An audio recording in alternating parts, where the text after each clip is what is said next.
And So there is a movie in India. So in that, so by the way, we are live, Stefan. But I just wanted to share because something has just happened. So there is a movie in India. Uh, He was at ATC Tower, and that guy was telling to that pilot that pilot was newbie pilot. Okay, so he got an access of the driving seat, flying seat, and he's telling him is that there is a red button out there. Okay, the moment he just said red button out there, he just pressed that red button, and the moment he pressed that red button, then he said, "You did not have to press the red button." oh my God. What I just happened? did that.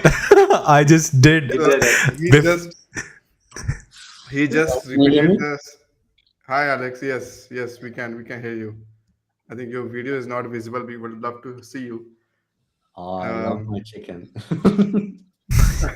Wait, one second. I Can I? just I just air fried chicken today. No. So Um, wait, I just add a background first. yeah, so that was the whole story, Stefan. That's the reason I kind of laughed because it just came into my mind that same moment. Guys, You should you should not do it here, bro. Like the first principle is first here and then execute. All right. So I okay. think I think we are live. We can get started anyways. This is gonna be a live fill-in for everybody. Yeah. Like, just to tell everybody, before going live, I had to read these instructions and I kind of missed that. Now I'm gonna read it live to you. So this is gonna be a very chilled and laid back session. We only focus on technology and things which are around it. So let's say if it is compute, storage, agentic world, and everything around which is happening right now. And the whole market is very volatile, like in terms of new things which is happening and in terms of market sentiment from good to bad to worse. We have seen it all. And there has been multiple weathers and multiple showcases of different kinds of technologies from actual execution to something which is just on paper. This has been. So the whole goal is to be very chill, speak about things, and actually the viewers who are watching this, they should learn what should be the direction for compute, what should be the direction for building or agents or storage. So that's the whole goal of the stream. Pretty laid back, pretty, and we would do some fun jokes and stuff like that for you in between. So don't worry, like that is something which comes in as part of it. But thank you so much everybody for joining in. Let me introduce everybody first. So we have Prashant from Sferon, we have Stefan from Agave, and we have Alex from Storacha. Last time I kind of like fucked up. I said Ken to Jen, and people made meme of that. But yeah, this time I kind of added it to the rooster. So speaking of, like, as we have seen, this specific market is, I don't know, do you guys feel this is the initiation of a bull market, like the sentiment right now? Or do you think there is so much more to go in terms of technological adoption? And like you see that everybody's doing agents right now, everybody's doing AI right now. And the narrative has somehow picked up. Everybody's trying to pick that and ride that wave. So what's your viewpoint on this? And this is a free space, so anybody can say anything and jump in anytime. yeah, I think this time Bitcoin will go for a run. I feel like everything else is gonna just like rotate. I think there is just so many alt projects out there. And now here's like just the retail investor speaking, basically. I think it will rotate from project, like top project to project in terms of the alt space. I don't think we'll see like the same as the bull run last time, where everything is just like going like 50% every day, etc. I believe we're gonna see rather waves, which are great for swing trades, which good alts will go up like 2-3x, go down again, up 3x, but Bitcoin is gonna continue kind of going, correcting, and then going higher. So that's how I see it. I don't think there will be like this crazy insane bull run, because we're at a market total market cap of the whole market, which is pretty huge. It's already like around like close to 10% or more than 10% of gold, right? So new fresh liquidity needs to come from somewhere. So I don't believe it will be, just everything will be just jumping overnight, basically. What's your take, guys? I mean, yeah, I think it's interesting to see that Joe Lubin now started a ETH treasury. Let me see where that link is. I'll share it. I just saw it before our tweet, and I was very happy. Finally, my ETH is going up. Somebody's going to buy same it. here, same here. So I'm hoping that will give a push for ETH, to be honest, because it's been lagging. And yeah, it was last week I was at the Solana event, and at Solana Accelerate, it was amazing how it was popping, specifically Deepin. I was kind of impressed. It was a Deepin event. So I don't know, I think, there's different segments in the market that are probably going to get more attention. And I'm seeing Deepin as one of them, just because they are driving towards better, or more specialization, so of collecting data sets and actually selling that to enterprises and businesses that are going to pay for it. But I agree with Alex that the altcoin season is not here yet, and it's definitely the feedback on the floor from some traders that this is anecdotal information where they kind of say, hey, there's a lot of institutional money still moving to Bitcoin, and there's a lot more upside there to still come, because apparently, even though it's been it's been feasible to invest in Bitcoin directly or indirectly to even companies that are listed on the stock exchange. It doesn't mean that all these local family offices and have made those moves, and so there's a lot more upside. And there was some trader was like walking me through the reasoning behind why Bitcoin is actually a safer bet in all the trade wars that are happening right now. And so, I forget all the details, but then in a nutshell, it was like, yeah, it's actually contributing as well. And I've gone through justice, obviously, but for the altcoins, it wasn't really a clear strategy there yet, or clear signals yet. It's still pretty volatile. But does like building in such kind of market like change the trajectory of a very tech oriented product, like a market so volatile? Does it affect that, like, because you see like But before I jump into that question, Prakash, I have one more. Okay, because yeah you just went a little further. So let's loop back on the first question itself. I think I don't know, like, if you guys agree on this point or not, and I believe you guys have been quite a long time in Web3 as well. And most of the people who invest into Bitcoin, they are looking not to make 100x returns in the next 6 months, 5 months, 2 months, or even the cycle which every one of us knew, like from where we came from. Like that's a cycle which we have seen. But why do people come to crypto is a very different question altogether, right? And I think if we look at that perspective, that game of crypto is not just to come and invest in Bitcoin, is because people want to come invest here some money and they want to make big money out of it. And that's what I have seen so far industry wide.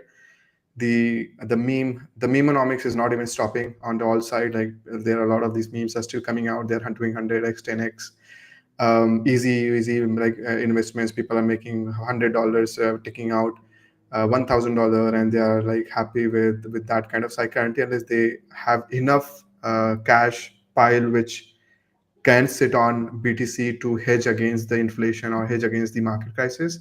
I think that's where I see that like the smaller retail investor will still move toward more towards alts.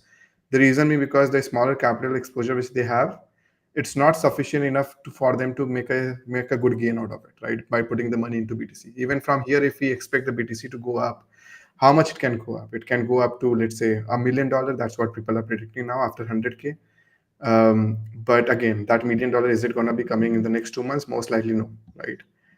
And I don't really know, like it's going to be, but as far as the fundamental and everything goes, it's not going to come. So what I see is that institutional, yes, they are going to be hedging their risk on BTC, and also like specifically not on BTC. I think if you guys also to take a look very closely, gold movement drives a lot of price around the BTC also a lot of times. So gold has also been like rallied in a couple of in the past couple of months. Like it really rallied. Like it doesn't happen in commodities like that, where it just rallies like 50%, 60% in a year. It doesn't happen very usually. So now gold is already sitting at a very high cap, right? And people are hedging two things. Like one is gold, which is again liquid around the world. Second is the BTC again, which is liquid around the world, and that's where I think that's where we see like institution coming into. That's my point again. But what I'm bullish at is in June end or somewhere when we start seeing a lot of this dominance getting heavily into BTC, I want that dominance to come back to Ethereum. And once Ethereum starts rallying, I bet like most of the alts will rally like 5x, 10x like that. So Yeah. so that's smart. What's your That's take on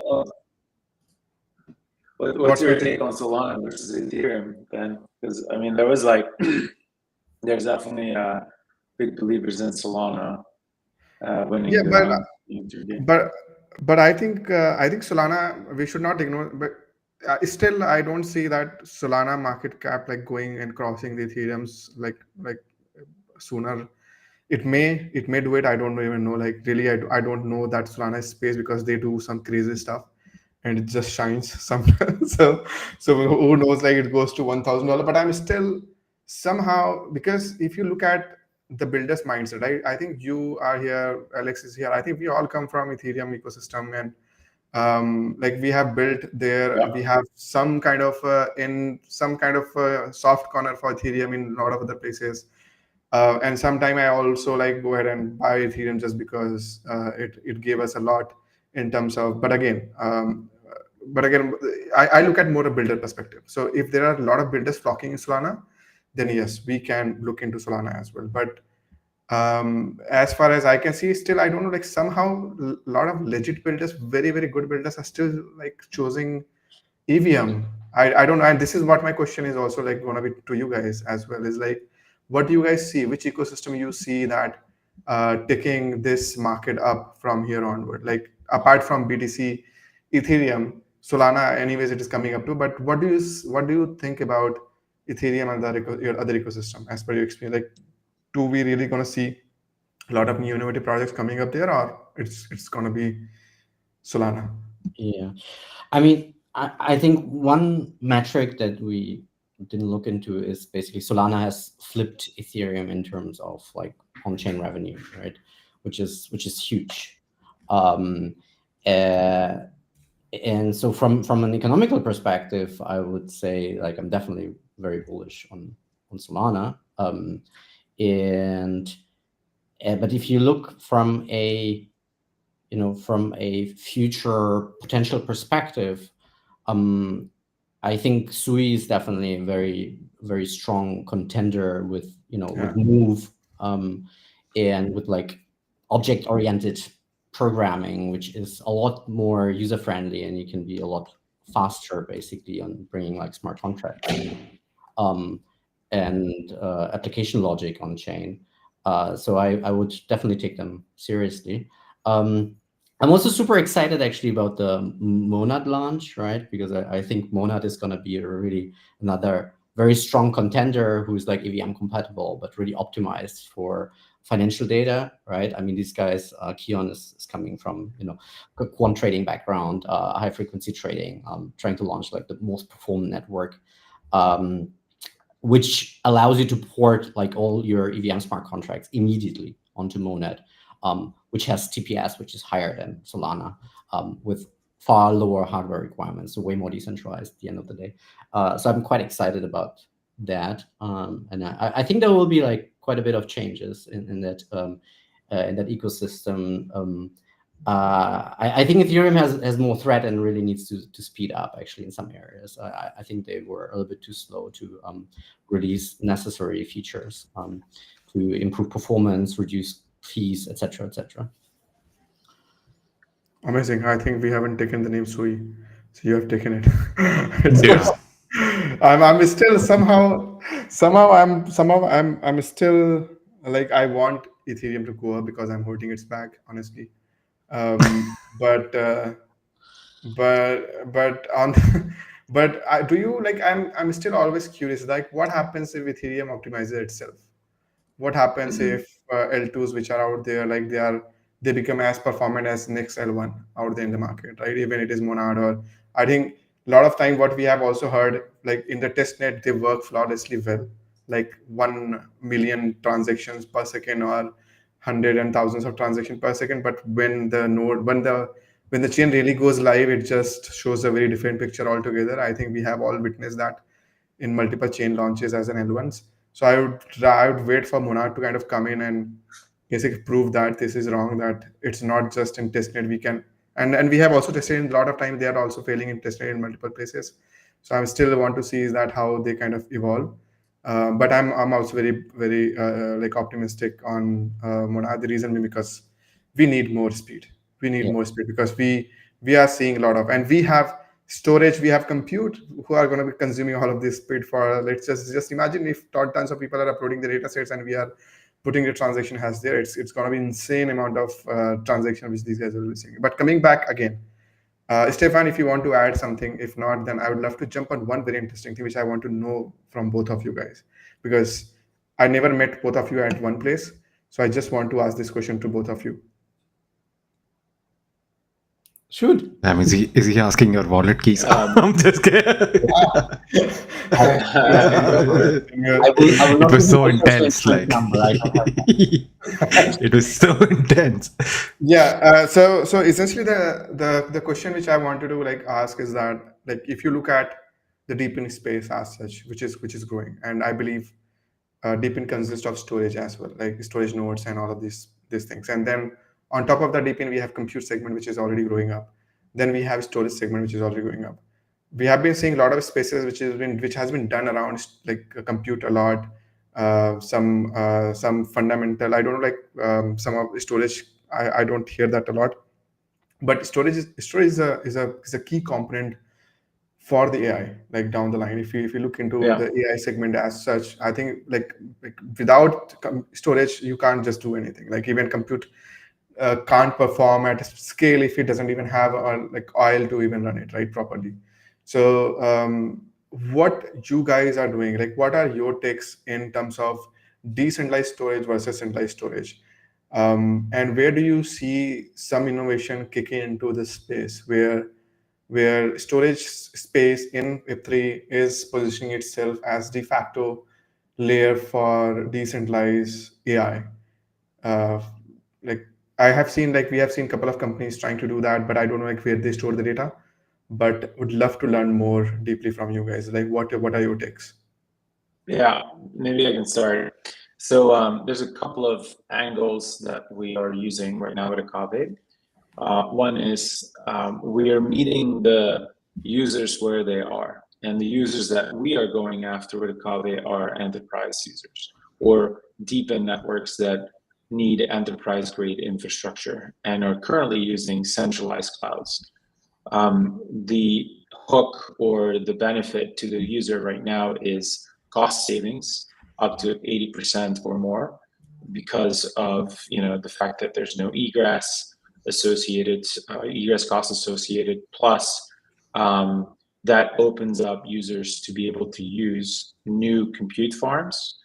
And the reason why I'm saying we're meeting the users where they are is basically we developed an S3 compatible interface so that we can integrate more easily with these Web2 applications. One being Snowflake, Databricks. There's a ton of other ones. Are compute platforms that currently offer machine learning and now also AI tooling, where enterprises or even a deep networks. I was speaking to another deep networks last week at the Solana event, and I asked them like, "Hey, what are you using to do analytics?" And they're like, "Well, we're collecting all these data sets at the edge. We're trying to sell it to these data marketplaces, and guess where the potential buyers live? They live in the Web2 marketplaces. Snowflake is also a marketplace, right? And if that's where customers do their analytics, and that's where customers get their initial education on how to build AI agents, that's where we are meeting them. And so in that case, the conversation is more than cost, because when you're storing LLMs, what's important is immutability. Is important. It's important to demonstrate that the data integrity or the actual content of the file wasn't changed. So you basically have a tamper-proof infrastructure. So that's the second hook, where if you want to accomplish that in the cloud, you can do that, but it's expensive. Plus, you lock yourself in, because if you lock in your objects in AWS, let's say for 3 years, because you want to ensure that it doesn't change in 3 years, and data is stored immutable, and there's an actual object lock enabled, you're just kind of stuck with AWS for 3 years, right? And so this vendor lock-in is becoming more real. And that's where we are focusing in on, because if a user moves its data out of cloud, they're not only saving on storage, now they can leverage decentralized compute. And so to your point, does it need to be decentralized? No, not from day one.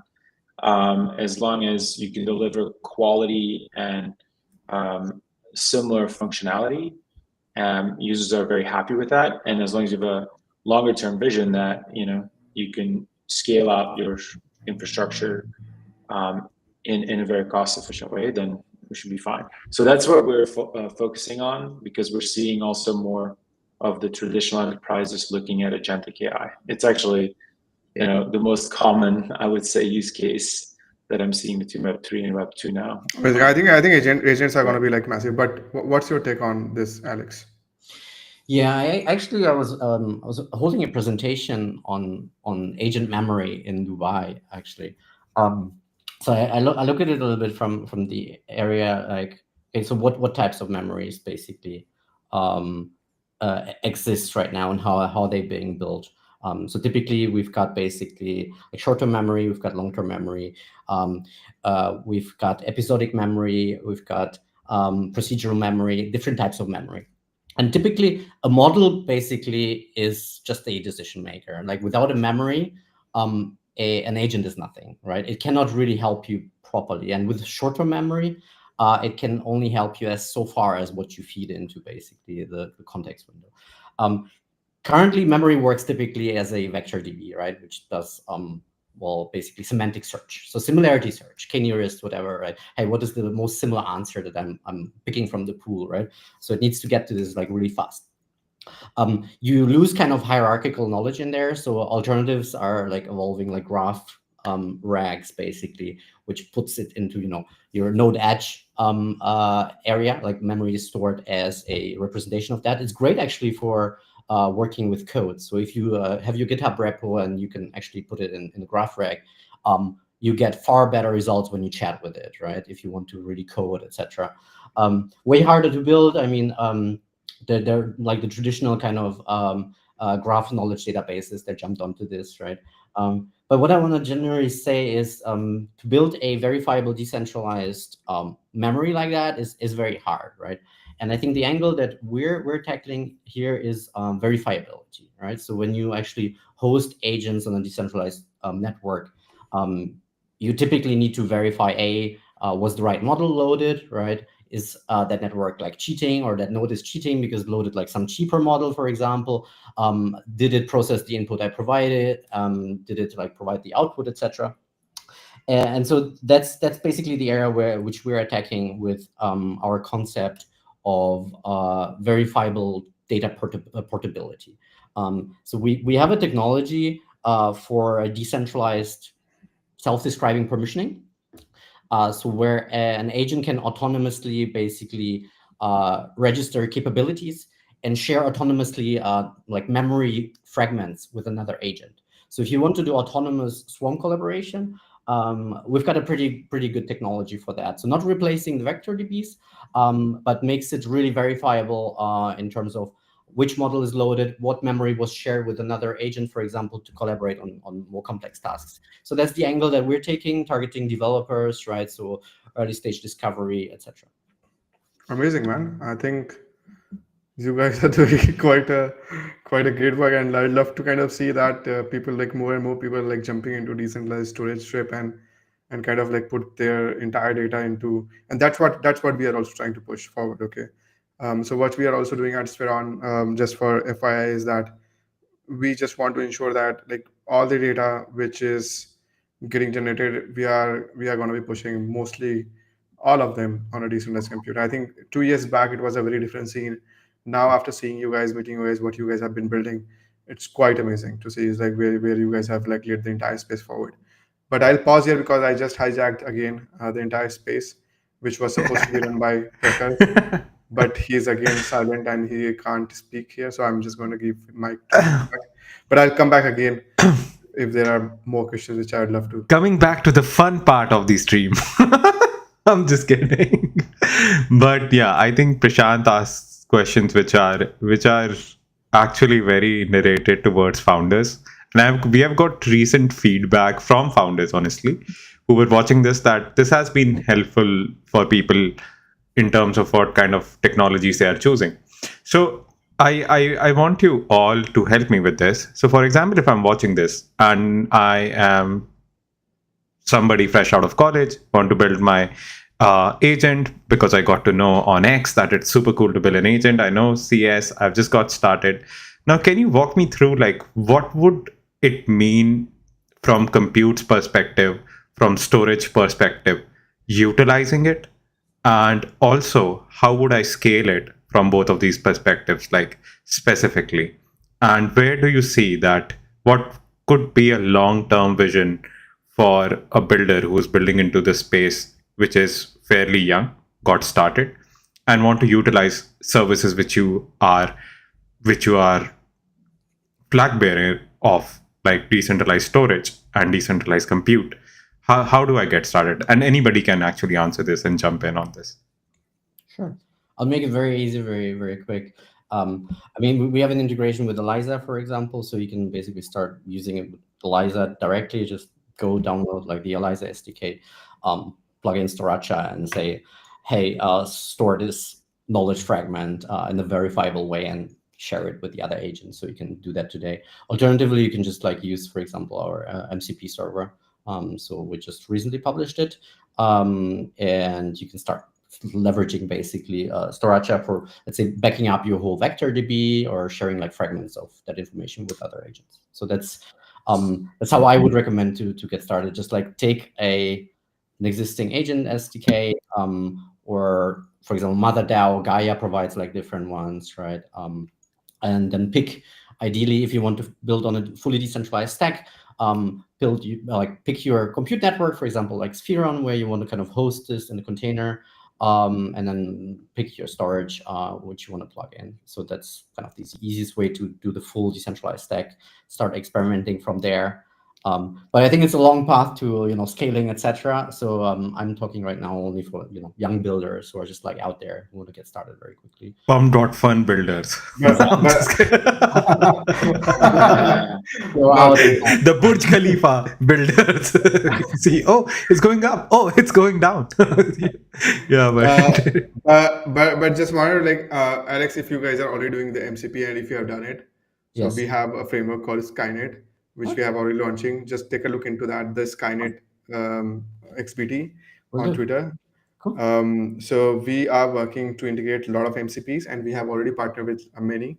So if you want, we can enable Storacha's integration there, and people can just directly back up like their communications whenever they are creating the agentic flow. They can use Storacha as a default, or if Stefan also has, like, we'd love to kind of give that Kave also there, but that's where we would love to kind of like put that in, just from my side. But yeah, we have an MCP server too. Then we have 10 people to kind of get integrated. Let's do that. Right. Let's go. Yeah, it's very easy. Yeah, let's go. See you guys from the Skynet stream as well. Yeah. Now Skynet is like, okay, now I have a crazy two best decentralized storage out there integrated into the Skynet. Let's go. And you're gonna integrate it now live, Prashant, right? Live coding. I no longer code. Sorry guys. Like I used to code, but I just stopped coding because I had to learn these things. Who would do these things? So that's when. But I'll ensure that next week, I'm getting here. If you guys have documentation and everything ready, drop us in our group. Next week, I'll Yeah. ensure that one of our devs pick it up and it goes live, and we all can announce it.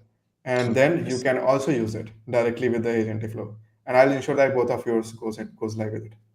Again, I'm telling it on a stream, so I'm not just Damn. shy. You can always cut that part and put it in the group. Yo, what's up? And you will donate $10,000 Bitcoin $200 tomorrow. Yeah, if I make $1 million, I would be more than happy to like donate $10,000. Like, it's fine. Like I not even 10,000. Let me do one thing. Let's wrap up the price. It's gonna be like it's 20,000. So, but let's make Go and let tweet this right now so we have proof. Don't do it like the moon tower, right? Legal crime crime season, Yeah. guys. Yeah, but coming back to the question, because we have 10 minutes left, and I have a couple of more questions for you guys, but I just want to wrap it up. Stefan, if you want to go ahead, and then I'll pick that question up. Yeah, no, I just want to say that, what we've seen is MCP, the MCP server is very helpful because users can easily build agents that they can take their own LLMs and they can just interact with in a Kave bucket. And because we, implemented the S3 interface, it's a lot easier as well to just take existing content that is managed today with the Web2 app and then point it to a new Kave bucket, and then also use your MCP against that same data set. So it's a little bit easier for users that already have data stored somewhere in a cloud bucket and want to interact with the exact same data format. But we also use the native SDK. So Kave also has their own native. We also have our own native SDK instead of the hosted S3 interface. And there you can just natively interact and just go to docs.kave.xyz and you'll see all the details there. The MCP documentation is going to be added. But Prashant, I'll ask our engineer to add it before next week and share it with your team. Yeah, I'd be more than happy to do that, and because that's something because if you look at the link which I have just dropped to you guys personally on the private chat, is this Skynet thing which I have just shown the demo.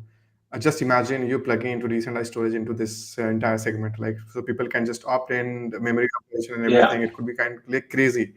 So would love to kind of like see both of you guys there as our close partners and kind of like getting listed in this Skynet.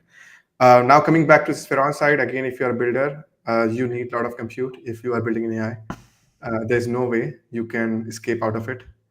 So to do that, what you have to do is simple. You go to Spheron, log in. Now we have a feature called SSH.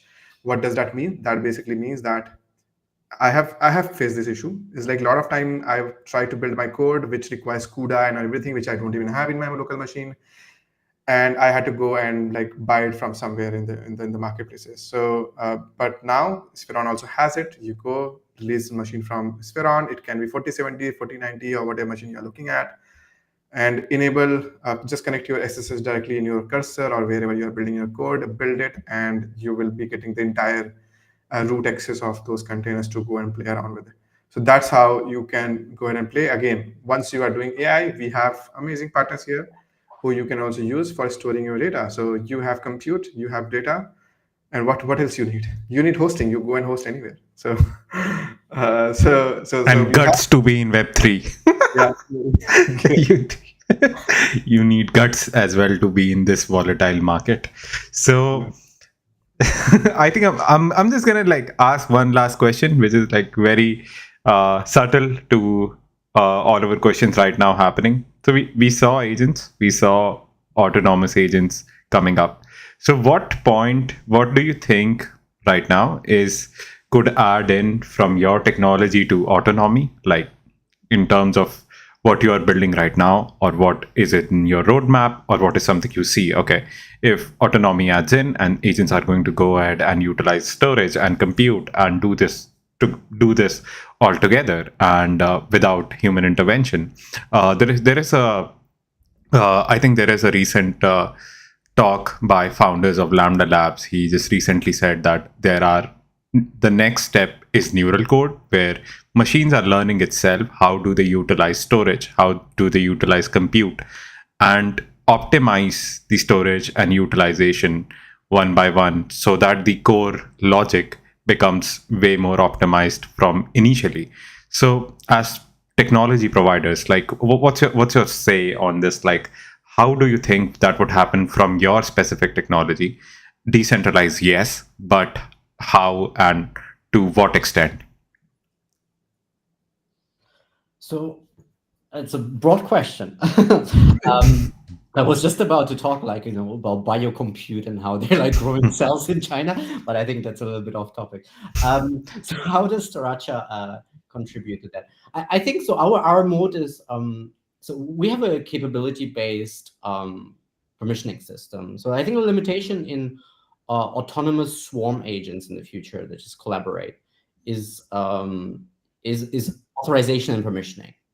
So you cannot use traditional like auth servers, right? You cannot like permission an auth server and really start controlling agents, because then it's not really autonomous, because a human being has defined like, well, who's allowed to access and share what and not, right? So I think it's a big problem. I know that the NEAR protocol is looking into alternatives, like into capability-based permissioning, basically, right? So basically, which services am I offering? Like, who am I? How can you find me? Which services am I offering? And how can you access this? And how can we quickly communicate? I mean, MCP is trying to solve part of the communication, and we have the like Google end-to-end, whatever they call it. They have always very funny terms to enable like a little bit better like task handoff. So Google is basically describing a task handoff, right, between agents. But there is still no technology yet which allows agents to autonomously like permission access to certain services and then monetize and charge for these, right? Yeah, you can do monetization on chain and so on, but how does an agent decide who he's collaborating with, whether a service is exposed by another agent, and so on? I think that glue, that level is missing. Parts of the UCAN technology that we have, so it's called user control authorization. It's a capability-based permissioning system, basically. So it could be easily extended to be used in autonomous AI agent swarms. It's a very interesting, fascinating technology. Infura is, for example, looking into it at the moment as well, to connect all their services and networks to kind of negotiate how to permission and access certain services from decentralized network. I think that's kind of the technology that we can contribute to that. Definitely interesting. So read up on UCANs, who were like co-writers of that paper and that specification. Very interesting technology. Amazing. Stefan? Yeah, I think this. I agree with what Alex is saying. There's a lack of standards there too, like, or adoption of like new technologies across different clients, and so that market's still a bit nascent. What we're doing is, because we are focusing on S3 compatible interfaces first, because we've seen that a lot of users want to move from traditional, and so their knowledge typically, even in Web3, is sort of like they're S3 knowledgeable, right? Because that's where they started. We are kind of converting the access controls as well that come with that S3 protocol, and converting it or supporting it with smart contracts on the back end, so that you have a real policy enforcement on chain. So meaning, if you want to provide access or share certain files within an object, within a bucket, in a Kave bucket, because in a Kave bucket exists of a bucket, so basically you have an account managed by a wallet, you have multiple buckets within that account, and you have multiple objects within that bucket, right? So that's very simple. And then you can set access controls, and these access controls are enforced with a smart contract on the Kave chain. And so that's where we're starting as like the first step of policy enforcement when it comes to access control, because you're right, everyone that's managing data, whether it's a smart agent or an actual user, they will want to share this with other parties, other resources. And so, our step, and there's different solutions, like there's a UCAN approach, and our approach has been, let's go enforce it on chain in a smart contract.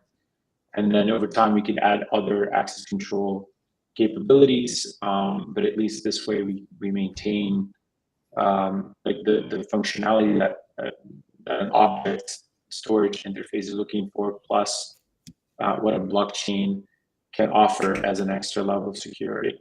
Amazing. So I think what we have just discussed is that programmable storage, which is programmable decentralized storage, Right. plus programmable decentralized compute. After you have full autonomy. So if anyone is looking this stream, you have all of those components built in. It's already there. And if you want to like create the entire autonomous agents and things, you have everything out there. Like you have storage, you have compute, you have everything, whatever you need to like make sure like your agent just goes into the network and start learning. And the to coming back to your question, like Prakash, like around the statement which Lambda Labs founders have made, I think it's already happening. So if you look at the how the memory update and the things are currently working, it's already on the same direction where it's still been triggered by user feedback loop, where we are still inputting the data, and then GPT or any other AI companies out there understanding your behavior and pattern of asking question and writing question and the kind of question which you love or not. Even for your coders, right, the kind of code they are looking to write and the kind of code they are not looking to write, and which kind of a pattern they like, which kind of pattern they don't like. I think that's which is already kind of like I can see that, but I'm still not sure yet, because after deploying some AI agent built production grade application, I realized that they are still not good, at least for the next couple of months down the line. And then they just wrote a code in a shittiest way possible. So I don't know like where are we gonna be in that case, but I still have a full faith that it will happen, but still it's going to be more of a human feedback loop in which it is going to be like happening, and then there will be a, so it's like sending a satellite into the orbits, right, where you just fly, you put it in the orbit, and then you just eject it to reach to the moon. So that's, I think that's the analogy which I want to just put it here for AI as well, and that's what is going to be happening, like with the feedback loop. But before I jump into the, before we kind of wrap up everything and then we ask you to like push your projects, I have one question, and I've been keeping this in mind, to kind of know from you guys also, is like, you both have some kind, like I think Alex, I know you have a very deep like, tech background. Steph, I just know like you are more marketing guy. I always looked at you because you are good in doing that area. It's like, I don't know like what is your tech, but I'm still gonna be like pushing it forward. Is, what do you guys see? Like, is it monolith agents are the future, or micro agents are gonna be the future of the world? I love this philosophical question. I think it's very hard to answer, honestly. I think if you have a very complex task at hand, I think it's going to be hard to compose a complex multi-agent from open source agents. Let's say I like building nuclear bomb or whatever. I don't think you will be using like open source kind of agents. You will rather have like kind of a huge elaborate, like, I wouldn't say monolithic. I think it's still a multi-agent, right? But it's sharing the memory across, right, with like access control, right, depending on which agent can access what and what does it need to complete a task.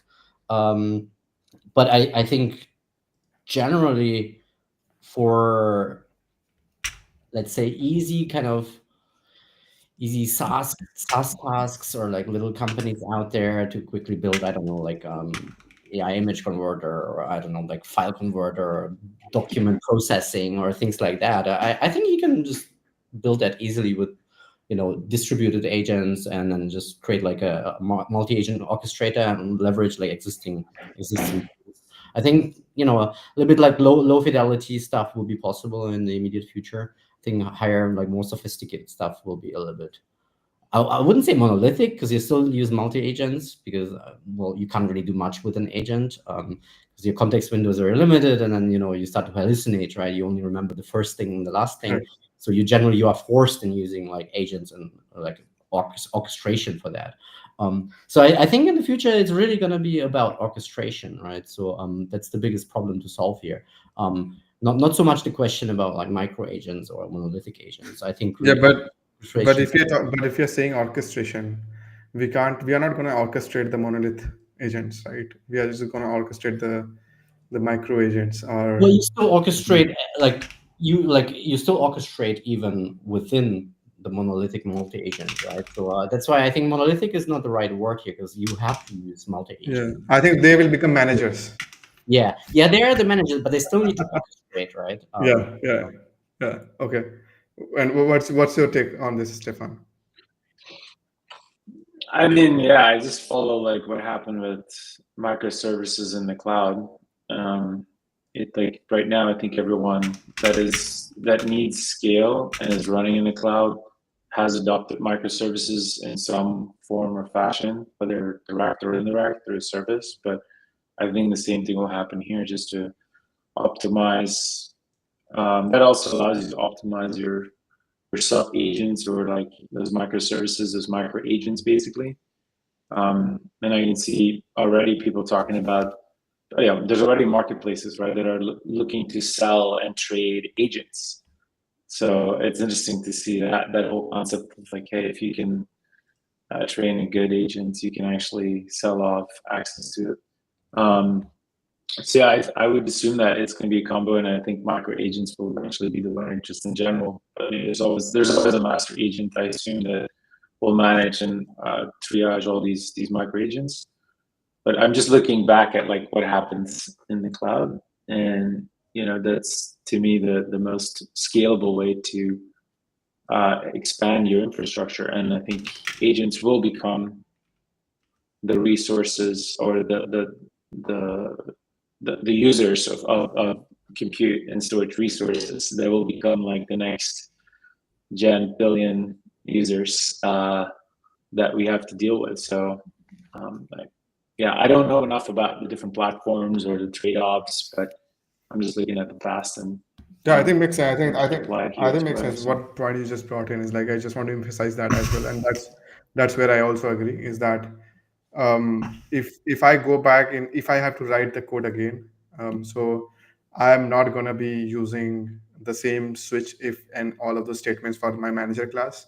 If I'm writing a microservices based architecture, so instead of that, I'll be using one Olama or some kind of model out there, or Llama model or some model, to like tell me which function I should call for this call, right? Which this request, and I would rather trigger that function directly via that, like directly like reading that um, request from the user.